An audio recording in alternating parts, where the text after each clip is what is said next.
Next हमारा जो topic है वो है सिस्टम ऑफ लीनियर इक्वेशंस। और सिस्टम ऑफ लीनियर इक्वेशंस को मैट्रिसेस के जरिए हम लोगों ने सॉल्व करने के वे जो है पढ़ने हैं।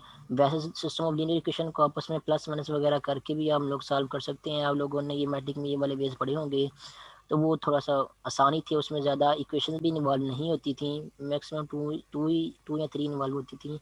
यहाँ पे भी आप लोगों को 3 या 4 इन्वॉल्व हो सकती हैं इक्वेशन आपको सॉल्व करने के लिए सिस्टम ऑफ लीनियर इक्वेशन का सोल्यूशन। तो सबसे पहले बात करते हैं लीनियर इक्वेशन होती क्या है, तो उससे आगे फिर बात बढ़ते हैं। ये तो आपके पास यहाँ पे लिखी हुई है linear equation in n variable. मैं linear equation in first variable से स्टार्ट करता हूँ, वन वेरिएबल से स्टार्ट करता हूँ, ताकि आप लोगों को थोड़ा समझने में आसानी हो। अगर आपके पास इस तरह की कोई इक्वेशन लिखी हुई है, a x plus b is equal to zero, या फिर आप कह सकते हैं a x is equal to d, या बी कह लें या सी कह लें, ये ए बी या डी जो भी मैं लिखे यहाँ पे ये क्या है, कांस्टेंट है। इस फॉर्म में अगर आपके पास कोई इक्वेशन लिखी हुई है, तो आप देख सकते हैं यहाँ पे अननोन जो है वो यहाँ वेरिएबल एक्स इन्वॉल्व हो रहा है, उसकी मैक्सिमम पावर क्या है, उसकी मैक्सिमम पावर 1 है। और अगर हम कोएफिशिएंट के ऊपर ये कंडीशन लगा दें जो अननोन या वेरिएबल हैं कि उनमें उनका जो कोएफिशिएंट है वो not equal zero, for example यहाँ पे कोएफिशिएंट ए अगर हम कह दें कि वो नॉट इक्वल टू जीरो है, वो जीरो नहीं हो सकता, उसके अलावा कुछ भी हो सकता है, तो आपके पास ये जो इक्वेशन बनेगी ये बन जाएगी linear equation in one variable. For example particularly भी बता सकते हैं, फॉर एग्जाम्पल यहाँ पे लिखा हो 2x plus 3 is equal to zero, ये आपके पास linear equation in one variable. यहाँ पे इस तरह भी लिख सकते हैं कोई और equation, let's say x is equal to -1/7, ये भी आपके पास एक लीनियर इक्वेशन है इन वन वेरिएबल, क्योंकि ये भी इस फॉर्म में लिखी हुई है। समथिंग x, उसके बाद प्लस कोई constant is equal to zero, या फिर कांस्टेंट जो है उसको आप इक्वल की दूसरी साइड पे भी लिख सकते हैं। तो इस फॉर्म में कोई इक्वेशन लिखी हुई है उसको लीनियर इक्वेशन कहते हैं इन वन वेरिएबल। इस तरह linear equation in two variable भी होती है, जैसे जनरल फॉर्म में लिखो तो ए एक्स और दूसरा वेरिएबल, चले पहला वेरिएबल x1 है तो दूसरा वेरिएबल हम ले लेते हैं प्लस बी एक्स टू। दो वेरिएबल एक्स और वाई भी ले सकते हैं, दो वेरिएबल एक्स1 एक्स2 भी ले सकते हैं, आप नाम पे नाम से कोई फ़र्क नहीं पड़ता। और plus C is equal to zero, इस तरह भी हो सकता है, या फिर आप इस तरह भी लिख सकते हैं a x one plus b x two is equal to c, constant को आप दूसरा भी लिख सकते हैं। तो ये जनरल फॉर्म है linear equation in two variable. Two variable तब है जब आपके ये कांस्टेंट जो है वो ए और बी जो है वो दोनों क्या नॉन जीरो हो। अगर कोई ये कांस्टेंट नॉन जीरो हो जाएगा तो वो वेरिएबल भी क्या होगा, यहाँ से खत्म हो जाएगा, फिर आपका वेरिएबल कम हो जाएगा, फिर आप छोटी के साथ ये नहीं कह सकेंगे कि इसमें इतने वेरिएबल इन्वॉल्व हो रहे हैं। तो फॉर एग्जाम्पल आपके पास ये इक्वेशन लिखी हुई है 0x plus 2y is equal to 7, तो ये linear equation in one variable है। वेरिएबल वन कौन सा है, वो y है, ठीक है। x यहाँ पे जो है वो ये लीनियर इक्वेशन टू वेरिएबल नहीं है, ठीक है। यहाँ पे एक्स का ऑप्शन क्या आ रहा है, जीरो आ रहा है, ठीक है। तो आप इसको जो है वो प्रिसाइसली जो है वो linear equation in one variable लिखेंगे, क्योंकि इस तरह तो हम फिर बहुत सारे वेरिएबल लिखते जाएंगे, हमें कन्फ्यूजन नहीं होती जाएगी। वन फॉर एग्जाम्पल ये भी लिख सकते हैं 0z plus 0x plus 2y is equal to 7, तब इसमें तीन वेरिएबल इन्वॉल्व हो रहे हैं, तो ये तीनों इन दी एंड क्या बन रहा है आपका आंसर, इन दी एंड आपका आंसर तो ये बन रहा है 2y इज इक्वल टू 7। तो ये लीनियर इक्वेशन जो है वो इन वन वेरिएबल है, ठीक है। तो अब आप लीनियर इक्वेशन थ्री वेरिएबल इस तरह लिख सकते हैं, लीनियर इक्वेशन फोर वेरिएबल भी लिख सकते हैं। और ओवरऑल अगर आपके पास कोई इक्वेशन जो है इस फॉर्म में लिखी हुई हो a1 x1 plus a2 x2 plus a3 x3 and so on an xn, ये a1 a2 a3 and so on ये आपके पास क्या है, ये कांस्टेंट्स हैं या रियल नंबर्स हैं।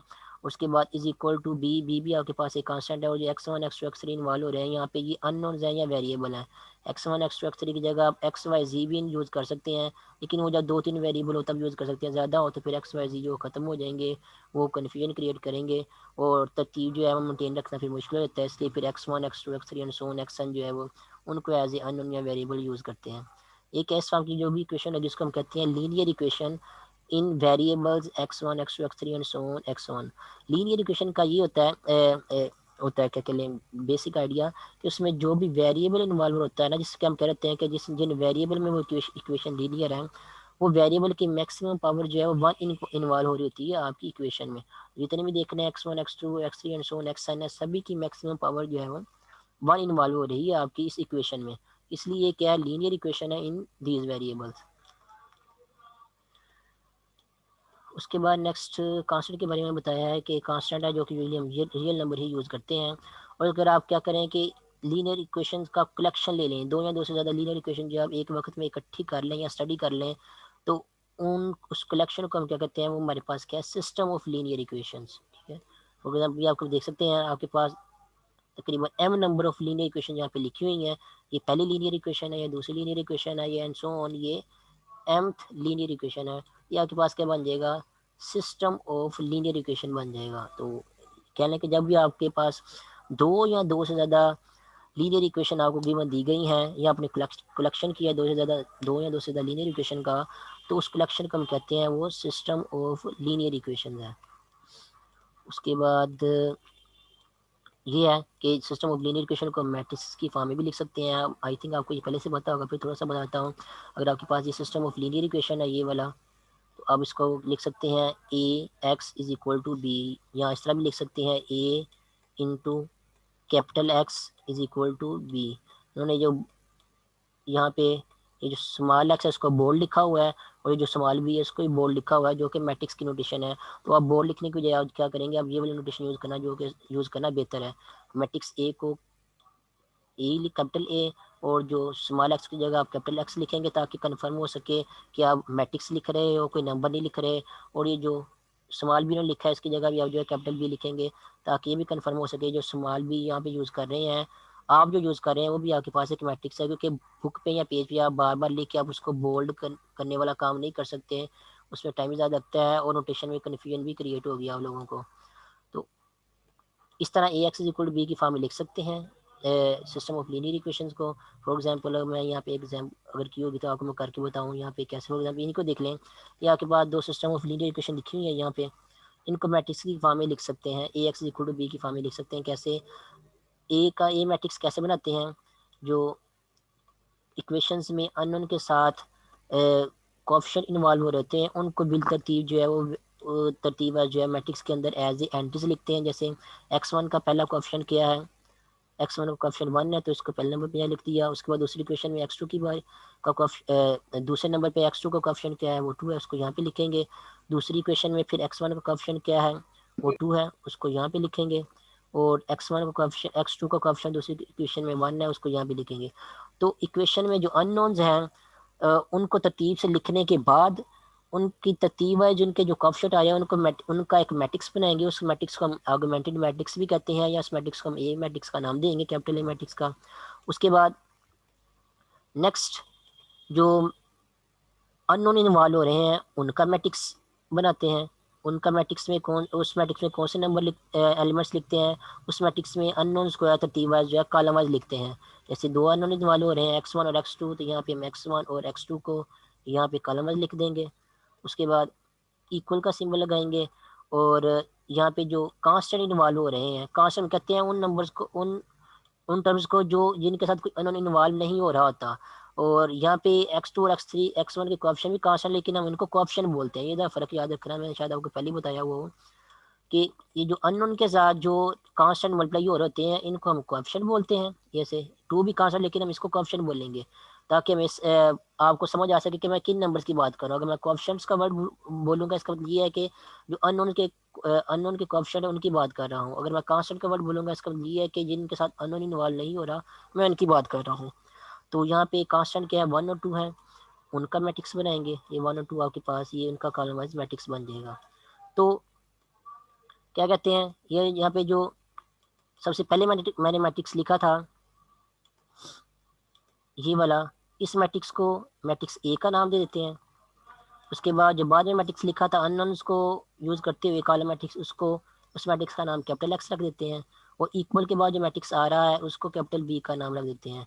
अब ये कैसे पता चला कि हम कैसे कह सकते हैं कि ये इक्वेशन को जो हम इस तरह लिख सकते हैं, तो इसका वे चेक करने का बेस्ट वे यही है कि आप ये जो दो मैट्रिक्स आपस में मल्टीप्लाई हो रहे हैं, इन दोनों को आपस में मल्टीप्लाई करके चेक करके देखिए आपका आंसर क्या आता है।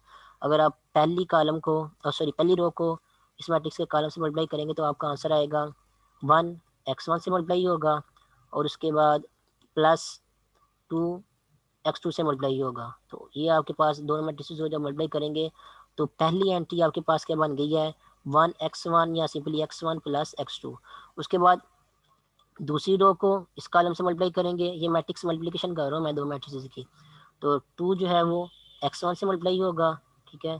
उसके बाद प्लस 1 x2 से मल्टीप्लाई होगा, तो यहाँ पे पास आ जाएगा 2x2 plus 2x1 plus x2। तो ये आपके पास आ गया इक्वल की लेफ्ट हैंड साइड पे दो मैट्रिसेस की मल्टीप्लिकेशन, और राइट हैंड साइड पे क्या है आपके पास, राइट हैंड साइड पे यहाँ पे लिखा हुआ है 1 और नीचे यहाँ पे 2। अब ये दो मैट्रिसेस आपको यहाँ पे लिखे नजर आ रहे हैं। दोनों मैट्रिसेस क्या है, कॉलम मैट्रिसेस हैं, दोनों मैट्रिसेस का ऑर्डर भी सेम है। दोनों मैट्रिसेस में करस्पॉन्डिंग क्या है, इसकी पहली एंट्री क्या है x1 प्लस 2x2, और दूसरी एंट्री कौन सी है 2x1 प्लस x2। और इस मैट्रिक्स की जो इक्वल की राइट हैंड साइड पे है उसकी पहली एंट्री 1 है और उसकी दूसरी वाली एंट्री क्या 2 है।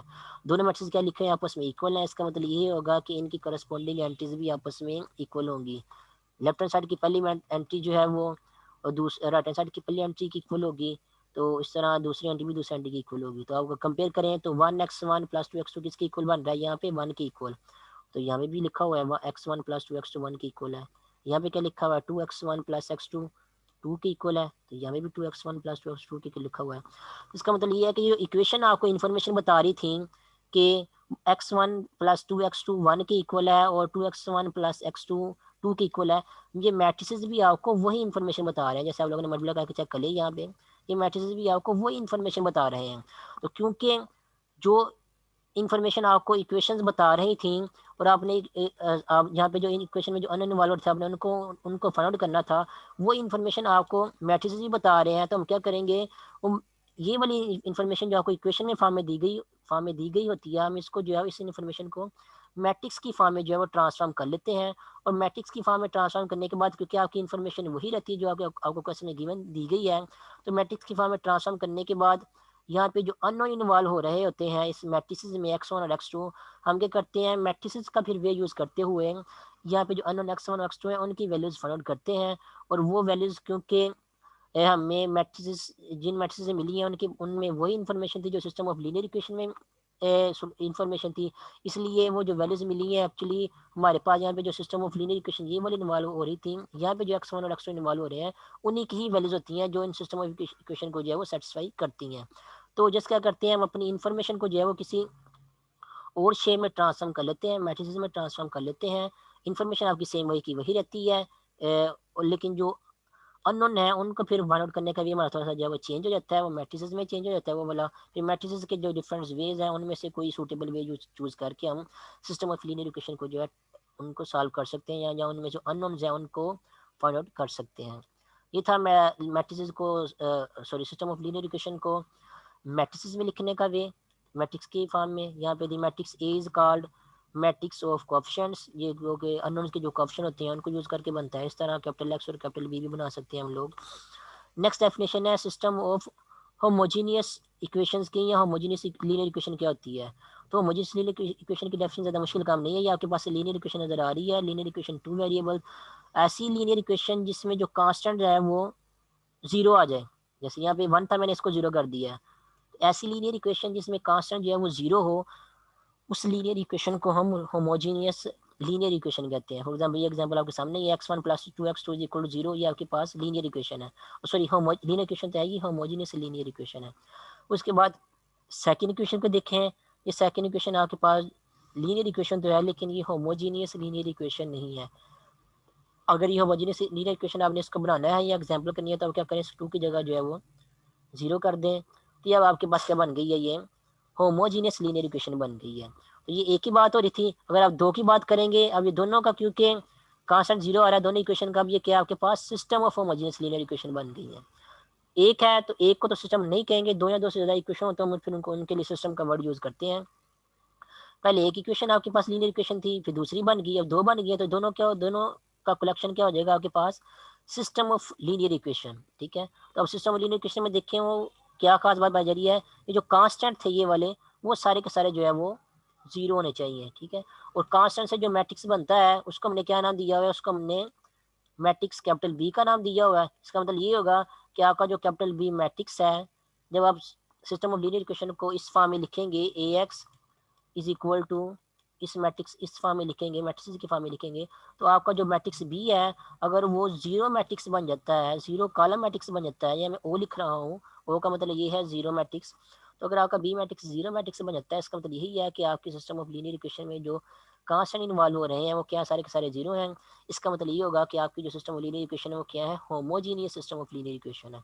तो यही यहाँ पे डेफिनेशन लिखी हुई है system of homogeneous linear equation की, कि अगर आपको कोई सिस्टम ऑफ आपको कोई होमोजेनियस सिस्टम ऑफ सॉरी अगर आपको कोई लीनियर इक्वेशन का सिस्टम दिया गया है और आप देखते हैं कि उस लीनियर इक्वेशन के सिस्टम में बी जो मैट्रिक्स बन रहा है वो नॉट इक्वल टू जीरो बन रहा है, मीन्स वो सारे का सारा जीरो नहीं बन रही उसकी एंटीज, देन उसके केस में हम कहेंगे कि वो जो सिस्टम ऑफ है वो क्या है, non homogeneous system of linear equation. जैसे यहाँ पे देख लें, यहाँ पे अगर आप अपना बी मैट्रिक्स बनाएंगे इस केस में, तो आपका बी मैट्रिक्स क्या बनेगा, 1 और 2। तो अब ये जो बी मैट्रिक्स है ये जीरो मैट्रिक्स ओ का मतलब है जीरो मैट्रिक्स नहीं बन रहा, इसलिए ये सिस्टम आपके पास क्या होगा, system of non homogeneous linear equation होगा। ठीक है, अगर ये केस हो कि आपका जो बी मैट्रिक्स है, जैसे मैंने अभी पहले थोड़ी देर पहले बताया था, वो सारे का सारे जीरो बन जाता है, इसका मतलब ये होगा कि उसकी सारी एंटीज जीरो होंगी तभी जीरो बनेगा, ये याद रखना।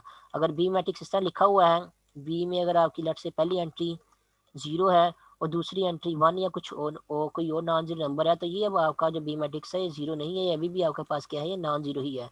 कोई मैट्रिक्स जीरो तब बनता है जब उसकी सारी की सारी एंट्रीज जो है वो जीरो हो।